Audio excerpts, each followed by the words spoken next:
This is chapter 2 of knife sharpening. A couple of hours ago we were doing with the historic look at sharpening Mokuhanga knives. This is not historic. It's electric, and it's really good. It's really, really good. This was made by a company that makes knives for Mokuhanga people. It's a knife sharpener that is used almost exclusively, almost always, for our knives. You can't sharpen your kitchen knives here at all, or the saw, or an axe. It's not interested in that. This is a machine that's made in Japan, and it might be considered to be expensive, although to visitors to the studio dedicated to making wood block prints, for these people, it can't be considered expensive because this machine will last until you write your will. The machine will not break ever. It depends on what level of the building you drop it on, but keeping it on your table like this and turning it on and off 1,000 times will have no ill effect on the machine at all. You will have to replace the disc, and the disc is leather, so if you accidentally touch it or something like that, then it's nothing to you at all. The leather disc will have to be replaced automatically, but not right away. This will last, 6 years for sure. If you are the only one who will be using this, and you'll be using it frequently, it'll last a long time, and you will almost never have to replace this.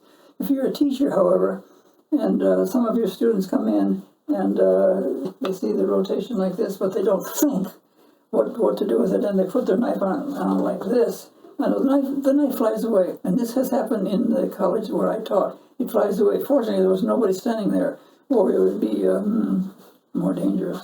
But the leather will be cut, and you'll have to replace it. It's not expensive at all. And I buy this because I teach an awful lot, and sometimes it gets a little injured. I do order them, but it's very, very, very inexpensive, very cheap. One of the important things that I ought to show during these short sessions is how to fix the leather for sharpening the next knife, because these leathers spin around at a great speed, and the erasing stone will wear out, and the back of the knife, like I said before, which is iron, will give you black bands as well as eat up all of the sharpening. So I want to show you how to get rid of the black, add the white, the new, and as for now unused sharpening stone. It's white. There are three. There's a brown and a white and a green. The brown is soft and as far as I'm concerned unusable. The white comes with the set, and it's okay. But remember, we're going to do three chapters in this session, and the third session uses the green, the finest, most expensive sharpening stone, and that's coming next. So you take this volcanic ash and square, and you erase the black iron. You can't erase the whole thing, because what you're doing is you're not erasing it, you're lowering a level of the leather, and some of the black goes even deeper than the initial shallow level of the leather. But you work this way well enough so that you can then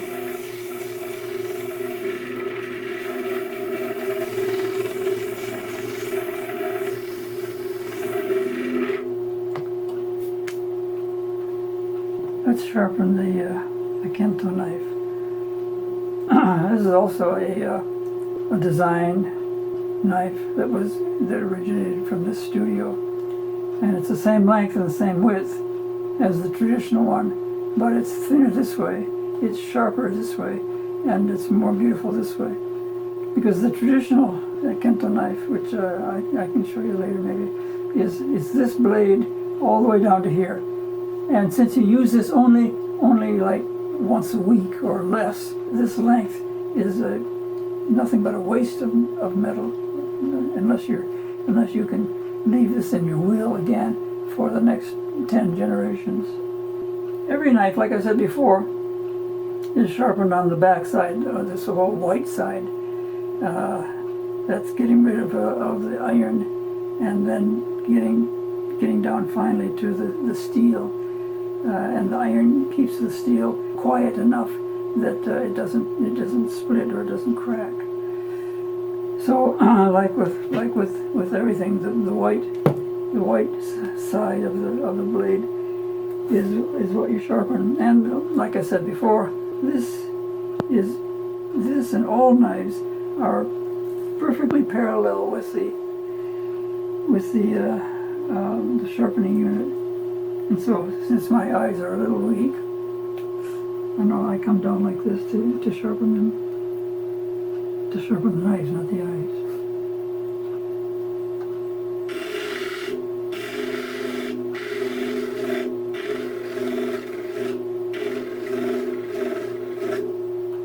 And remember also that sharpening every knife, you get a little curl of metal and steel right here, and you can feel it.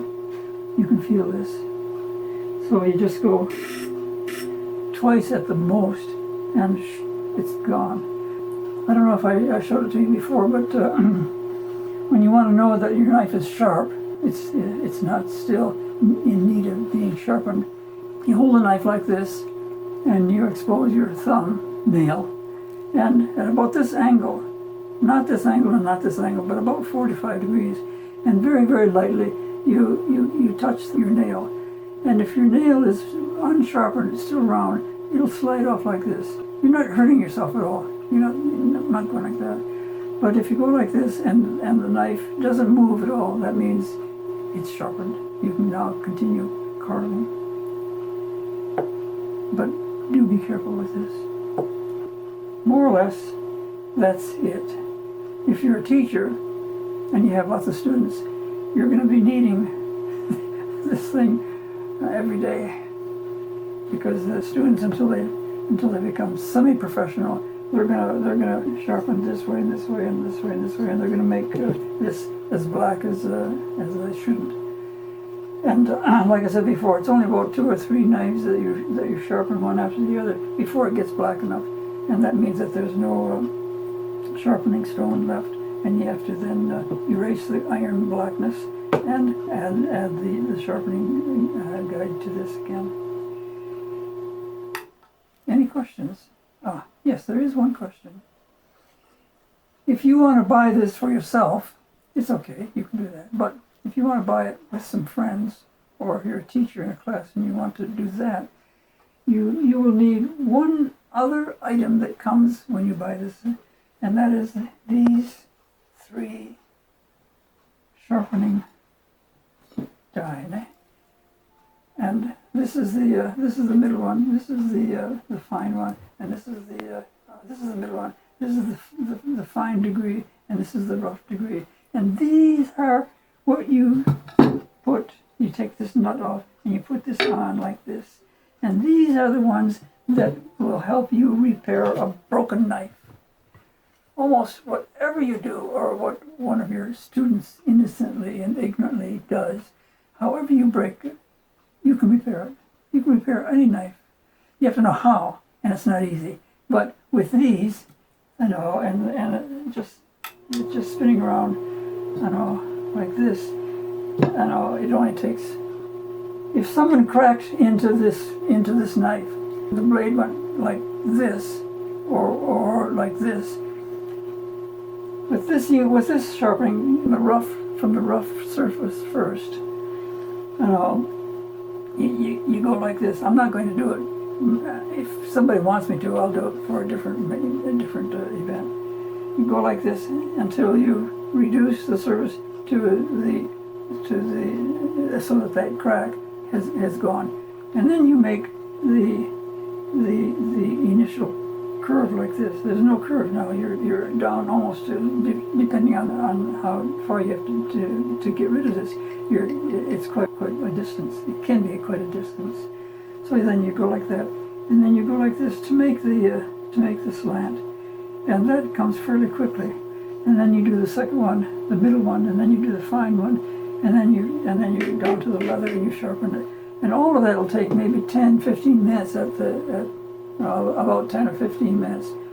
If you tried to do this with chapter 1 of this event, and that means with the stones, it would take you a long time to get below that crack and then start making the level. That's why this is a good deal.